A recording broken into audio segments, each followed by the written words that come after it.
성경 갈라디아서 3장 23절에서 29절까지의 말씀입니다. 신약성경 갈라디아서 3장 23절에서 29절까지의 말씀입니다.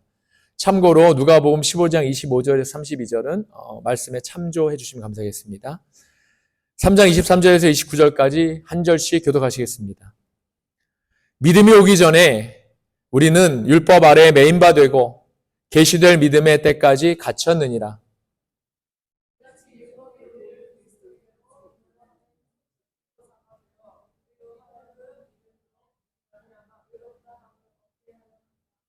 믿음이 온 후로는 우리가 초등교사 아래에 있지 아니하도다.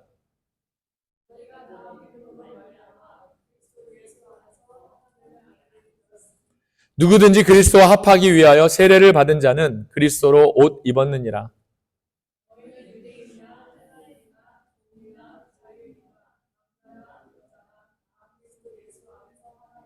함께 읽겠습니다. 너희가 그리스도의 것이면 곧 아브라함의 자손이요 약속대로 유업을 이을 자니라. 아멘.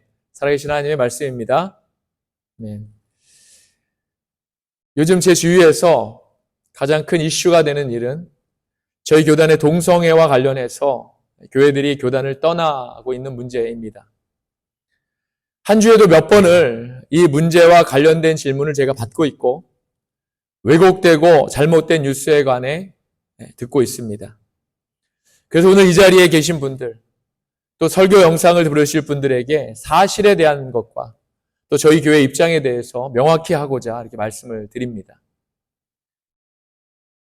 동성애는 하나님이 말씀하신 죄 가운데 분명한 죄입니다. 동성애는 십계명에서 이야기하는 살인죄, 간음죄, 도둑질 등과 같이 하나님이 미워하시는 죄가 명백합니다. 그리고 우리 교회는 산나운밸리 한인교회는 동성애가 죄라는 사실을 분명히 하고 동성애를 반대하는 교회입니다. 그런데 저희 교단에 지금 벌어지고 있는 교단 분리 문제는 겉으로는 동성애와 관련된 것처럼 보이지만 사실은 다른 정치적인 문제들이 많이 개입이 되어 있습니다. 먼저 현재 약 20%의 교회가 교단을 탈퇴해서 GMC라는 교단을 만들었다는 것은 사실입니다.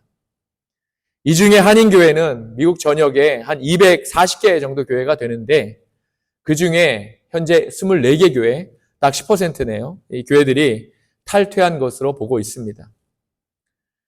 지금 현재 우리가 따르고 있는 장정에 어느 것 하나도 변한 게 없고 그 장정에 분명히 동성애는 죄이고 동성애자인 목사를 허용하지 않는다고 분명히 명시되어 있는데도 자신들의 욕심과 또 정치적인 이유 때문에 일부 교회들이 교단을 탈퇴하면서 그렇게 교단이 나뉘고 있는 것이지요. 그러한 가운데 동성애를 반대한다고 하면서 교단을 떠나는 교회들이 교단을 나가면서 남아있는 교회들과 목사님들을 정죄하고 있습니다. 동성애를 반대한다고 하면서 교단에 계속 남아있는 것이 옳은 일이라는 것이지요. 혹시 목사의 좋은 베네핏 때문에 교회 건물과 재산 때문에 신앙의 양심을 저버리는 것은 아니냐고요. 그리고 자신들만 정의롭고 남아있는 교회들은 비양심적인 교회들과 목사님들이라고 정죄하고 또 매스컴을 통해서 비난하고 또 지역 교회들에게 거짓 소문을 퍼뜨려서 그 교회들이 거짓 소문으로 이렇게 이야기하게 만들고 이런 것들을 보면서 개인적으로 참 안타까운 마음이 들었습니다. 목사가 교단에 남아있으려면 교단의 연회에 충성 맹세를 하는 차원에서 동성애를 찬성한다는 서류에 사인을 해야 한다는 그런 전혀 사실이 아닌 그런 거짓 루머도 난무하고 있는 그런 현실입니다. 사랑하는 여러분, 혹시 서로 뜻이 맞지 않는다고 하더라도 서로 응원하고 잘 되기를 바라는 것이 정말 어려운 일일까요? 힘든 일일까요? 먼저 아무것도 바뀐 것이 없는 교단의 상황에서 무엇을 근거로 해서 목사님들과 교회가 움직여야 하는지 궁금합니다. 둘째로, 만약 교단이 동성애를 허용한다고 해도 교단에 남아있는 교회들이 다 동성애를 찬성하는 교회들인가요? 이 안에서도 분명히 동성애를 반대하는 그룹들이 남아 있어서 자신들이 믿는 진리를 가지고 싸워야 하지 않겠습니까, 여러분? 한국 교회들 중에 동성애를 찬성하는 교회가 얼마나 되겠습니까? 100교회면 100교회 아마 모두 반대할 겁니다. 동성애와 타협하지 않겠다고 교단을 나가면 그것이 과연 하나님이 원하시는 일일까요? 우리 예수님께서 분명히 말씀하지 않으셨습니까? 간음하다가 잡혀온 여인들을 사람들이 정죄하려고 할 때 죄 없는 자가 먼저 돌로 치라 라고 말이죠. 동성애는 분명히 죄이지만 그 영혼들은 어떻게 할 겁니까, 여러분? 그 불쌍한 영혼들은 어떻게 할 겁니까? 그들 모두 지옥불에 떨어질 죄인 취급하면서 정죄할 겁니까? 판단할 겁니까? 천하보다도 더 귀한 영혼들을 동성애로부터 돌이켜서 하나님의 온전한 백성으로 우리가 받아주고 돌아올 수 있도록 기다려주고 그렇게 사랑해 줘야 하지 않겠습니까? 교회 목사님들은 도대체 성도님들에게 무엇을 가르치고 어떻게 인도하고 있는 것입니까? 왜 성도들이 하나님이 하실 일을 버젓이 대신하게 하고 목사님들조차 그 일에 동조하고 휘둘리고 있는 겁니까? 하나님의 마음에서 한 번이라도 생각해 보았다면 이럴 수 없다고 저는 믿습니다. 아버지의 재산을 한꺼번에 탕진하고는 자신의 잘못을 뉘우치고 돌아온 작은 아들을 버선발로 나가서 맞이해 주시는 것이 바로 하나님 아버지의 마음입니다. 그 일 때문에 질투하고 시기하고 낙심하고 있는 큰 아들의 마음을 위로해주고 사랑해주고 기다려주시는 것이 바로 아버지의 마음이지요. 하나님을 믿는다고 하는 우리들이 어떻게 이렇게 이기적이고 교만하고 편협적이고 갈라놓으려고 합니까? 남아있는 사람들은 다 마귀의 자식들이고 떠나는 사람들은 다 의인들입니까? 그렇습니까, 여러분? 성경에서 하나님이 우리 주님이 그렇게 말씀하고 계시나요? 그렇게 말씀하고 계십니까? 저는 지금의 이 상황이 너무나 슬프고 안타깝습니다. 저는 다시 한번 분명히 말씀드립니다. 우리 교회는 동성애를 반대합니다. 동성애는 죄이기 때문이지요.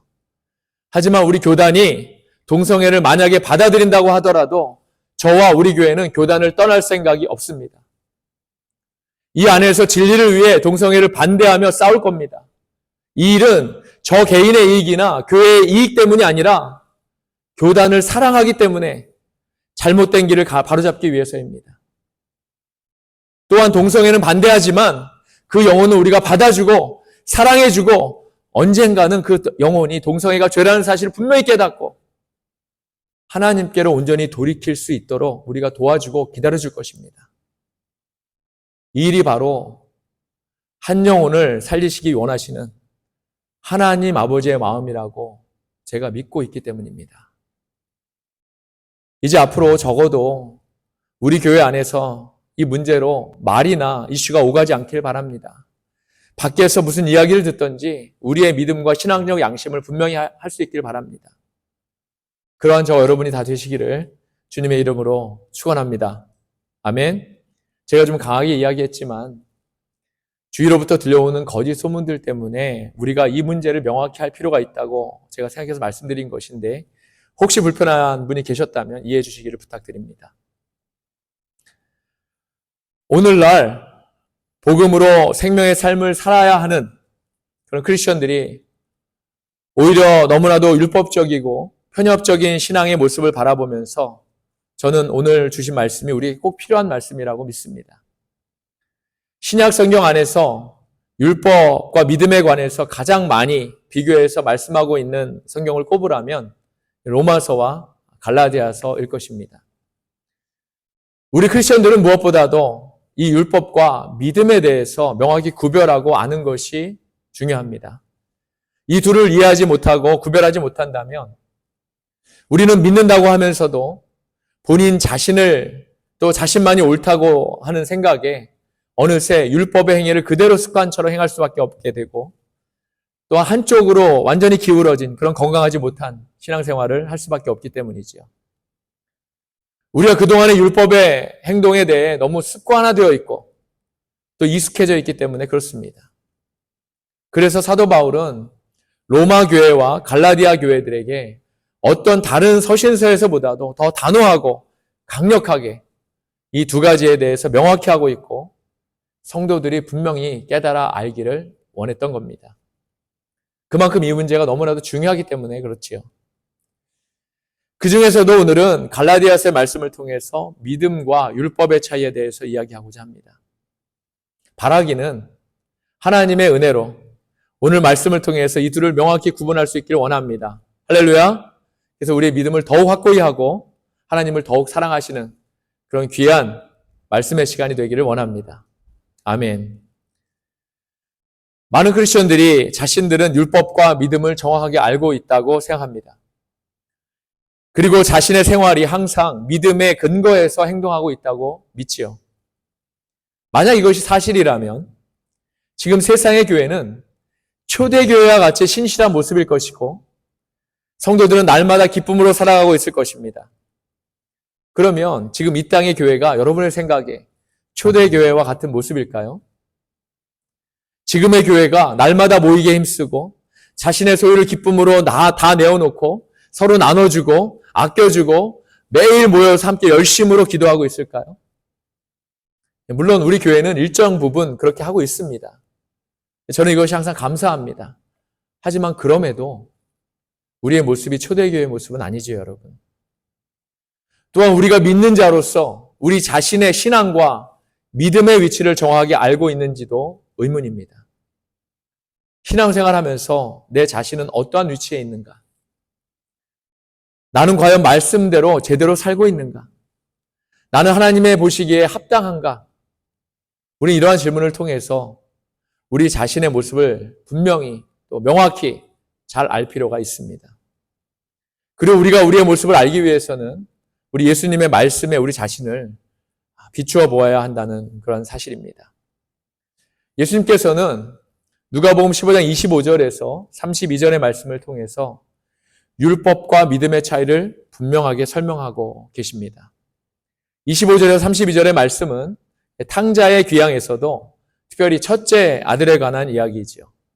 우리가 잘 아는 본문이지만 다시 한번 우리 함께 읽기를 원합니다.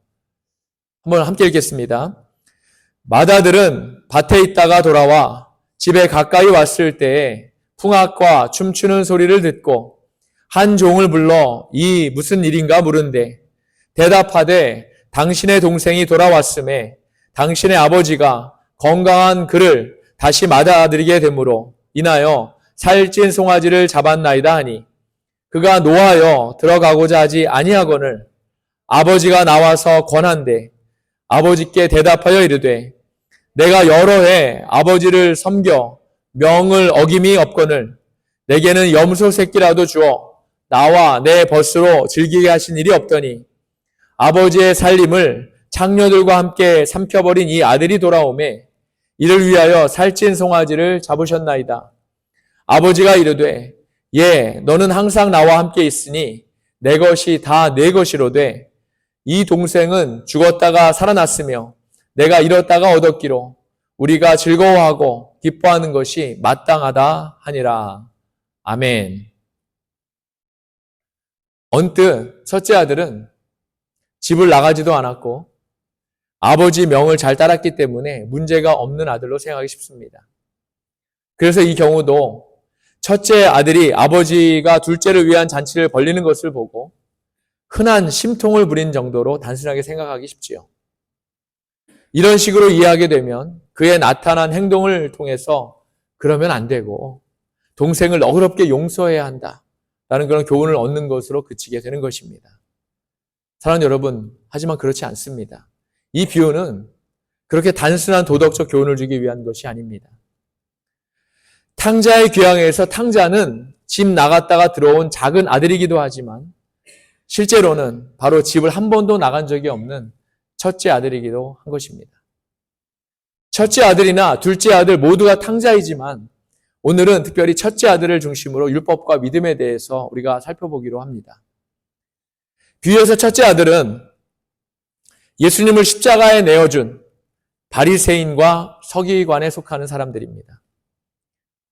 예수님은 은혜로 의롭다함을 받는 둘째 아들과 율법을 지킴으로 스스로 의롭다함을 받으려고 하는 첫째 아들을 말씀을 통해 대비를 시키고 계시는 겁니다. 두 아들의 대비를 통해서 하나님의 의와 자기의 의가 무엇인지를 아주 명확하게 이렇게 설명해 주고 있는 것입니다. 누가복음 18장 11절에서 12절을 한번 볼까요? 바리새인은 서서 따로 기도하여 이르되 하나님이여 나는 다른 사람들 곧 토색, 불의익, 간음을 하는 자들과 같지 아니하고 이 세리와도 같지 아니함을 감사하나이다. 나는 일에 2번씩 금식하고 또 소득의 11조를 드리나이다 하고 아멘. 첫째 아들과 바리새인들은 한결같이 나는 무언가 했다. 나는 무언가를 했다. 라는 그런 자기 의를 가지고 하나님 앞에 나아가는 것이고 바로 그것이 율법적 믿음이라고 말씀하는 것입니다. 지금 예수 믿는 사람들 중에도 주님 앞에 내어놓고 상 받을 무언가를 했다고 또 그렇기 때문에 무엇인가를 내어놓으라는 그런 믿음을 가지고 살아가는 사람들이 있다는 것입니다, 여러분. 아니, 있는 정도가 아니라 많은 사람이 그렇다는 것이지요. 쉽게 말해서 이런 신앙이 바리새인들이 가지고 있는 그들이 가지고 있는 마음과 같은 그런 신앙이라는 말씀인 것입니다. 첫째 아들은 둘째 아들과 같이 참다운 회개를 하지 않았기 때문에 그동안 그가 하는 모든 일은 정말 너무나도 수고스럽고 무거운 짐이었던 것입니다. 그가 생각하기에 지금까지 그가 행한 노력과 수고에 대한 대가를 바라는 것은 그의 입장에서는 당연합니다. 이렇게 잔뜩 보상받을 기대로 그날 하루하루를 살아가고 있던 그에게 이제 심판의 날이 다가온 것입니다. 그날이 바로 둘째가 집에 돌아오는 그런 날이었다는 겁니다. 둘째가 돌아오는 날, 첫째 아들은 집 안으로 들어오지 못하고 오히려 집 밖에 서성이게 되는 그런 웃지 못할 일이 발생한 것입니다, 여러분. 그럴 수밖에 없었던 원인은 그동안 쌓아놓았던 바로 자기의 의 때문이라고 성경은 말씀하는 겁니다. 자신이 열심히 쌓았던 자기의 의 때문에 집 밖으로 내몰리게 된 바로 그런 형국이지요. 사랑하는 여러분, 이것이 바로 성경이 이야기하는 하나님의 심판의 원리입니다. 우리도 참다운 회개 없이 예수를 믿으면 반드시 첫째 아들과 같은 행동을 하게 되어 있습니다. 그러나 우리는 대부분 자신들이 첫째 아들과 같은 신앙인이라는 것을 알지 못하지요.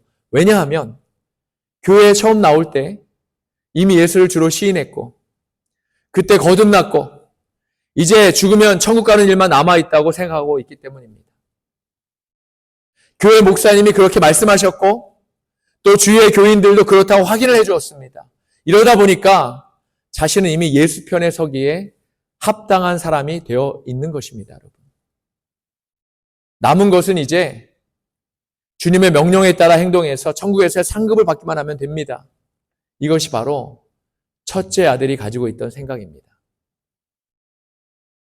예수님이 우리에게 이 비유를 들어주신 것은 우리가 이렇게 첫째 아들과 같은 믿음을 가지고 있으니 바로 똑바로 네 자신을 보라는 그런 의미입니다. 사랑하는 여러분, 이것이 바로 우리들의 모습이라는 것이지요. 이렇게 우리는 우리 자신의 모습을 정확하게 알아야 한다는 것입니다. 그러면 율법과 복음이 이러한 우리들의 모습과 무슨 상관이 있을까요? 오늘 사도 바울은 갈라디아 교회에 보낸 편지를 통해서 율법으로 되돌아가려고 하는 사람들에게 순수한 복음의 의미를 설명하고 있습니다. 본문을 보니까 본문의 시작이 믿음이 오기 전에는로 시작합니다. 믿음이 오기 전에는 율법이 있었습니다.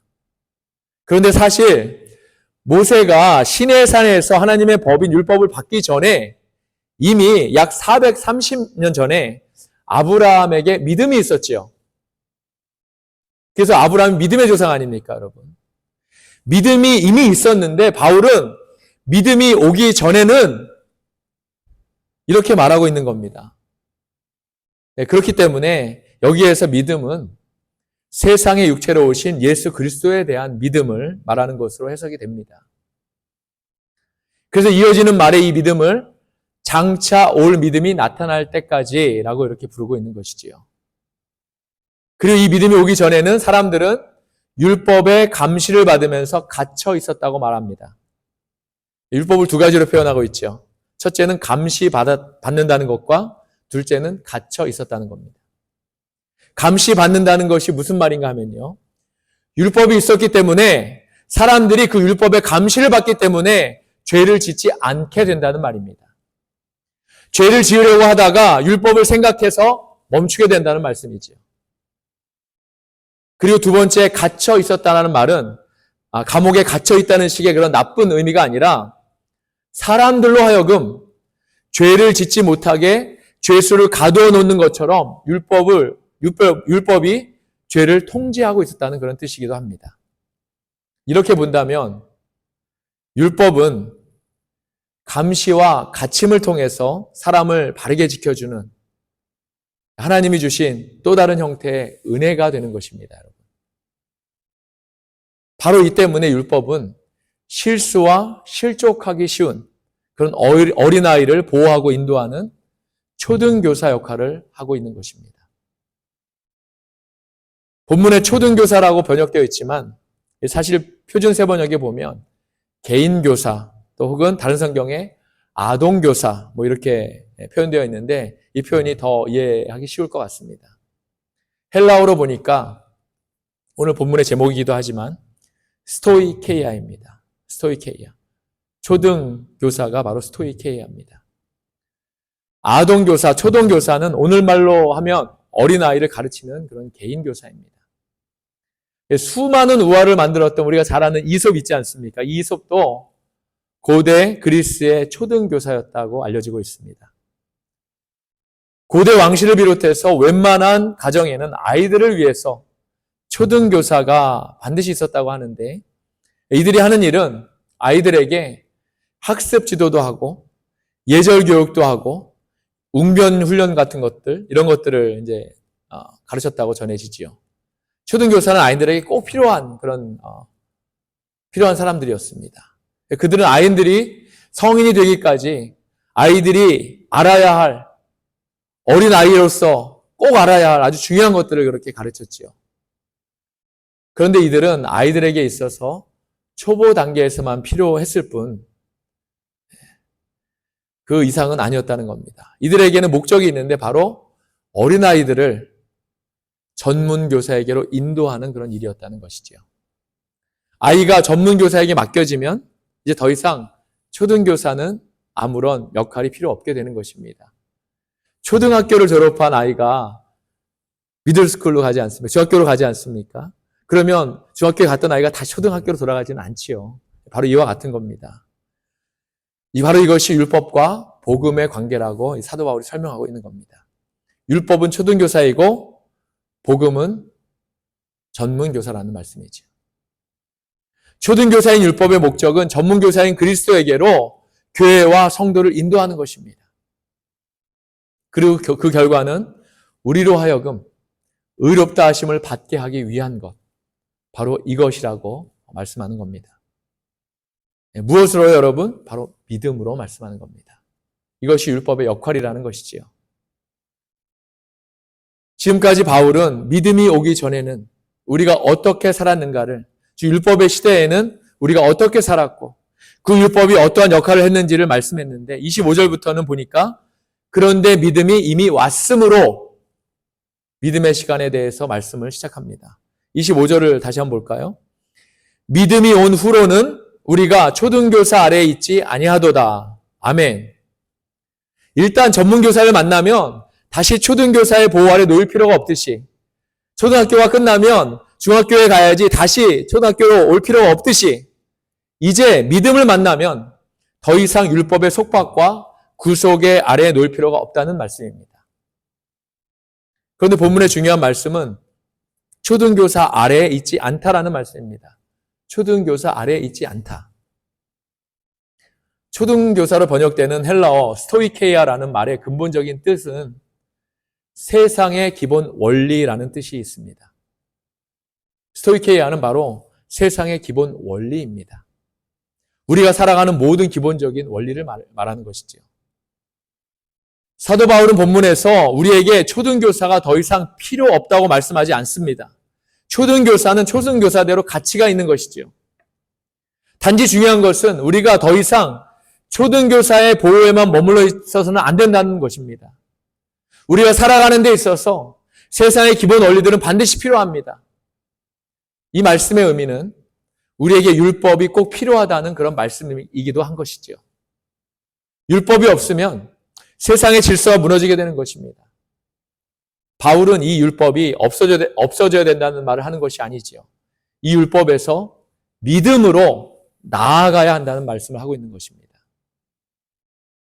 그리고 율법을 통해서 믿음이 더 잘 이해된다고 말하는 것입니다. 그래서 초등교사 아래에 있지 않다라고 말씀하고 있는 거죠. 사도 바울은 계속해서 우리가 초등교사 아래에 있지 않다는 것은 바로 우리가 하나님의 자녀들이기 때문이라고 말씀합니다. 할렐루야. 우리가 더 이상 율법의 보호를 받지 않는 이유는 바로 우리는 하나님의 성장한 자녀이기 때문입니다. 할렐루야. 이것은 믿음으로 말미암아 그리스도 예수 안에서 그렇게 된 것이지요. 성도가 하나님의 자녀가 된 것은 초등교사의 교육으로 그렇게 된 것이 아닙니다. 초등교사는 아이들을 가르쳐서 아이들이 누구의 자녀인 것을 알려줄 수는 있지만 아이들을 누구의 자녀로 만들 수는 없습니다.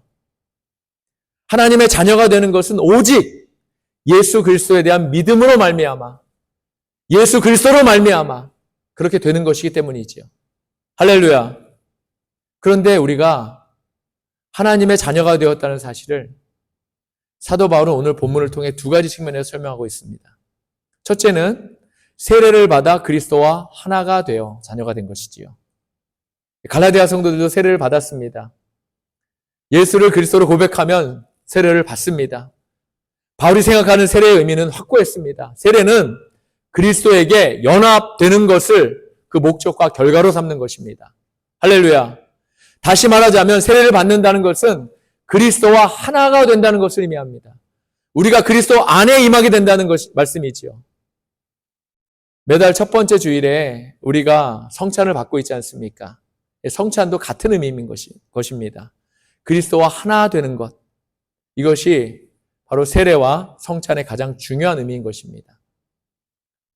둘째는 그리스도를 옷으로 입은 사람들이기 때문에 우리는 하나님의 자녀인 것입니다. 이 표현은 로마서나 에베소서 그리고 골로새서에도 쓰고 있는 사도 바울만의 아주 독특한 표현이기도 하지요. 옷을 입는 것은 그 사람의 신분을 의미합니다. 당시에도 그 사람이 입고 있는 옷을 보고 그 사람의 신분을 알았습니다. 어떤 옷을 입었느냐에 따라서 그 사람의 신분이 드러나는 것이지요. 그러므로 그 사람이 그리스도를 옷 입었다는 것은 그 사람의 신분의 변화를 의미하는 것입니다. 그동안에는 욕심의 옷을 입었고 정욕의 옷을 입었고 자랑의 옷을 입고 있던 사람이 이제는 그리스도를 입은 사람이 되는 것입니다, 여러분. 그리고 그리스도의 옷을 입은 사람들은 그 신분이 그리스도와 같은 그런 신분이 된 사람들이라는 말씀인 것이지요. 그래서 사도 바울은 우리를 하나님의 자녀가 되었다고 말씀하고 있는 겁니다. 바울은 또한 하나님의 자녀가 되는 것에 대해서 하나님은 구별을 두지 않는다고 선포합니다. 세 가지 측면에서 이야기하고 있지요. 첫째는 인종적인 측면입니다. 유대 사람도 그리스 사람도 아니라는 것이고, 둘째는 신분적인 측면이지요. 종도 자유인도 없다는 말씀이고, 셋째는 성별적인 측면입니다. 남자와 여자가 없습니다. 결국 이 세 가지 측면은 이 세상의 모든 사람들을 가리켜서 하는 말씀입니다. 사도 바울이 이렇게 설명하는 이유는 바로 우리 모두가 그리스도 안에서 하나이기 때문이라는 것입니다. 할렐루야. 세상의 모든 사람들에게 하나님의 자녀가 되는 어떠한 구별도 없지만 단지 그리스도 안에서 그리스도 예수로 말미암아 그렇게 하나가 될 때에야 가능하다는 말씀인 것입니다. 그리고 그리스도 안에 속한 이러한 사람들은 모두가 아브라함의 후손이고 약속을 따라 정해진 상속자인 것입니다. 사랑하는 여러분, 이제 우리는 말씀을 통해 율법과 믿음의 차이를 우리가 알게 되었습니다. 그런데 사도 바울은 왜 이렇게 갈라디아 교회들을 향해서 자세하게 율법과 믿음에 대해서 써내려가고 있을까요? 왜 그들이 율법과 믿음을 정확히 구별하고 깨달아 알아야 한다고 했을까요, 여러분? 그 이유는 하나님의 자녀가 되었음에도 불구하고 바로 개인교사, 초등학문, 초등교사, 아동교사에게로 다시 되돌아가려고 하는 갈라디아의 성도들 때문이었습니다. 율법에서 믿음으로, 개인교사에서 전문교사로 그들은 이미 예수 그리스도 안에서 그렇게 되었는데도 신분이 변했음에도 다시 원점으로 초등교사, 즉 스토이케이아로 돌아가려는 그런 성도들 때문이었습니다. 실제로 사도 바울이 갈라디아 교회에 편지를 쓸 이 당시에 이미 많은 성도들이 상당 부분 스토이케이아로 돌아갔다는 것입니다. 아까 탕자의 비유를 통해서 우리가 첫째 아들의 문제점을 보았지요. 문제는 자기의 의가 문제입니다. 갈라디아 교인들도 마찬가지였습니다. 그들은 순수한 복음에 할례를 끼워 넣었습니다. 또한 믿음의 율법의 행위와 전통을 끼워 넣었지요. 바울이 편지하고 있는 갈라디아 교회는 이고니온, 루스드라, 더베에 속한 갈라디아 지방에 있는 교회들입니다. 이 지역은 사도 바울과 바나바가 1차 선교 여행 당시에 선교 초기에 제일 먼저 정말 하나님이 주신 복음의 열정을 가지고 하나님의 말씀을 선포했을 때, 하나님의 복음을 전했을 때 그 말씀을 정말 잘 받아들였던 그런 곳이기도 합니다. 그래서 사도 바울이 나름대로 정말 개인적으로도 정말 애정을 갖고 있는 그런 지역이었죠. 사도행전에 보면 물론 반대하는 무리들도 있었지만 바울과 바나바의 복음을 듣고 많은 무리들이 예수를 믿게 되었다고 그렇게 말씀하고 있습니다. 믿음으로 구원받은 그들은 이제 더 이상 율법의 행위에 갇혀서는 안 되는 것입니다. 이미 율법에서 믿음으로 초등교사에서 전문교사로 이동한 그들이지요. 그런데 그들은 다시금 원점으로 돌아가려고 했던 것입니다. 실제로 돌아가고 있는 것입니다. 사랑하는 여러분, 그들이 그러한 자신들의 모습을 알고 있을까요? 아마도 대부분 알지 못하고 깨닫지 못할 것입니다. 이것이 바로 스토이케이아의 맹점입니다. 우리 믿는 자들에게 있어서 스토이케이아는 실제적인 문제들입니다. 반대로 믿음은 내면적인 문제이고 추상적인 개념이지요. 그래서 믿음에도 우리가 말씀의 순종을 통한 행동이 따라야 하고 그 열매가 나타나야 한다고 성경이 말씀하고 있는 겁니다. 스토이케이아는 우리의 일상입니다. 그래서 거기에서 벗어나기가 쉽지 않은 것입니다. 예수님을 믿겠다고, 따르겠다고 결단하고 하나님의 자녀가 된 것을 기뻐하고 감격해하지만 그게 얼마나 오래 갈까요, 여러분? 교회에서는 예배드리고 성경부도 열심히 해서 은혜도 받고 믿음이 한참 자란 것 같은데 다시 일상에 돌아오면 다시 스토이케이아의 문제에 부딪히지 않겠습니까? 습관처럼 여전히 죄를 짓고 있고 욕심을 부리고 있고 작은 문제에도 혈기를 부리고 있는 그런 우리 자신의 모습을 발견하지 않습니까, 여러분? 눈에 보이는 것마다 판단하고 정죄하고 있지 않습니까? 나만 옳고 내 잘못은 숨겨서 나만 알면 된다고 그렇게 생각하고 있지는 않습니까? 우리는 우리 삶 속에 이 실제적인 문제들을 어떻게 해결할 수 있을까요, 여러분? 다시 누가복음의 탕자 이야기로 돌아가 볼까요? 첫째 아들은 정작 그동안 아버지와 함께 살았던 그런 집에도 들어가지 못하고 밖에서 서성이고 있습니다. 아직도 자신의 문제가 무엇인지도 모르고 있습니다. 이 아들이 집으로 들어가서 아버지의 마음을 이해하고 동생과 따뜻한 아버지와 함께 살 수 있는 방법은 없을까요? 첫째 아들의 근본적인 문제는 아이러니하게도 그가 집을 나간 경험이 없다는 것에 있습니다. 그런 상태에서 아무리 아버지 명을 따르고 잘 지킨다고 해도 아버지 마음을 이해할 수 없고 아버지의 행동에 오히려 화를 내게 되어 있습니다. 첫째 아들이 아버지와 영원히 살 수 있으려면 첫째 아들, 그도 둘째 아들처럼 먼 나라에 가서 나름대로 독립된 삶을 살다가 회개하고 돌아와야 합니다. 그것이 유일한 길입니다.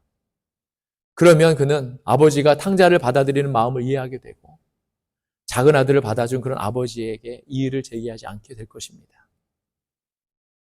여기서 첫째 아들은 곧 율법적으로 신앙생활을 하고 있는 우리 교회 안에도 있을지 모르는 성도들입니다. 첫째 아들은 너 먼 나라에 나가야 된다는 의미는요, 실제로 이렇게 나가라는 말이 아니라 지금까지 우리들의 신앙생활이 사실상 하나님을 떠나 먼 나라의 생활이었다는 것을 깨닫는 것을 말합니다, 여러분. 우리 자신의 현재 위치를 정확하게 알 필요가 있다는 말씀입니다. 다시 말해서 지금 하나님을 잘 믿고 있다고 생각하지만 그것이 올바른 것이 아니라는 것을 우리 스스로 깨닫는 것을 의미하는 것입니다. 그러면 하나님이 우리를 고치실 수 있습니다. 우리가 아버지 하나님의 마음을 알 수 있는 것이지요. 우리 모두는 지금 하나님 아버지를 떠난 먼 나라에 있는 둘째 아들들이라는 사실을 우리가 알아야 한다는 겁니다. 그러므로 우리가 이제 참다운 회개를 하게 되면 예수를 만나 아버지의 집인 천국에 영원토록 거할 수 있게 되는 것입니다. 할렐루야. 그렇기 때문에 천국에 들어가고자 하는 사람은 너무나도 중요한 말씀이지요. 바로 지금 참다운 회개를 해야 된다는 것입니다. 할렐루야.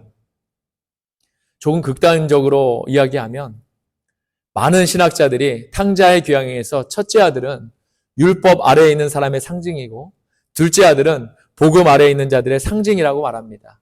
저는 물론 이 말에 100% 동의하지는 않지만 일정 부분 일리가 있다고 믿습니다. 왜냐하면 지금 많은 크리스천들이 자신의 아니한 생각과 달리 첫째 아들과 같이 율법적으로 율법 아래에서 신앙생활하고 있는 것을 제가 보고 있기 때문에 그렇습니다. 자신들이 그렇다는 사실조차 모르고 말이죠. 말씀을 정리합니다. 사랑하는 여러분, 율법은 크리스천인 우리에게도 꼭 필요한 것입니다. 율법은 초등교사로서 우리의 기본을 튼튼히 해주기 때문입니다. 그리고 이 율법은 믿음의 단계로 반드시 넘어가야 합니다. 예수를 믿는 믿음으로 말미암아 하나님의 자녀가 될 수 있기 때문에 그렇습니다. 이 일은 세례를 통해 가능하고 그리스도의 옷을 입을 때 가능한 줄로 믿습니다. 하지만 우리가 완전한 믿음의 단계로 넘어가지 못하고 우리의 신앙의 모습 안에서 스토이케이아의 모습으로 살아간다면 우리는 여전히 복음보다는 율법 안에서 살아가고 있다는 사실을 우리가 분명히 깨달아 알아야 합니다. 우리는 하나님의 아들임에도 자녀임에도 분명히 아버지께서 허락하신 내 집임에도 안으로 들어가지 못하고 밖에 서서 있는 큰아들의 모습이 만약 지금의 내 모습이라면 지금 당장 바로 지금 진심으로 회개하고 작은 아들의 모습으로 돌아가야 할 줄로 믿습니다. 할렐루야. 스토이케이아는 세상을 살아가는 사람들에게 꼭 필요한 것이고 그들은 스토이케이아를 통해 살아갑니다. 하지만 우리 크리스천들은 스토이케이아에서 머무르지 않고 믿음으로 거듭나야 할 줄로 믿습니다. 초등교사에서 전문교사로 넘어가야 하는 것이고 율법에서 복음으로 넘어가야 하는 것입니다. 자기에 의해서 하나님의 의를 위해서 살아가야 하는 것이죠. 그리고 다시는 스토이케이아의 모습으로 되돌아가면 안 되는 것입니다. 여러분. 믿음이 오기 전에는 우리는 율법으로 살아왔습니다. 율법을 통해 우리의 죄를 깨달을 수는 있었지만 죄에 대해서 완전히 해결할 수는 없었습니다. 하지만 믿음이 우리에게 이미 왔으므로 우리는 그 믿음으로 말미암아 의롭게 되었습니다. 할렐루야. 지금까지는 자기의 의로 살았지만 앞으로는 하나님의 의로 살아갈 수 있게 되었습니다. 믿음으로 우리는 하나님의 자녀가 되었습니다. 스토이케이아는 우리의 일상이지만 이제는 더 이상 그것이 우리를 붙잡을 수 없습니다. 예수 그리스도 안에서 하나님과 하나가 되었기 때문에 그렇습니다. 할렐루야. 더 이상 스토이케이아의 문제에서 끌려다니지 마시고 약속을 따라 정해진 상속자의 모습으로 살아가기를 원합니다. 회개합시다. 믿음으로 바로 섭시다. 그러한 저와 여러분 모두가 되시기를 주님의 이름으로 간절히 축원합니다. 아멘. 함께 기도하시겠습니다.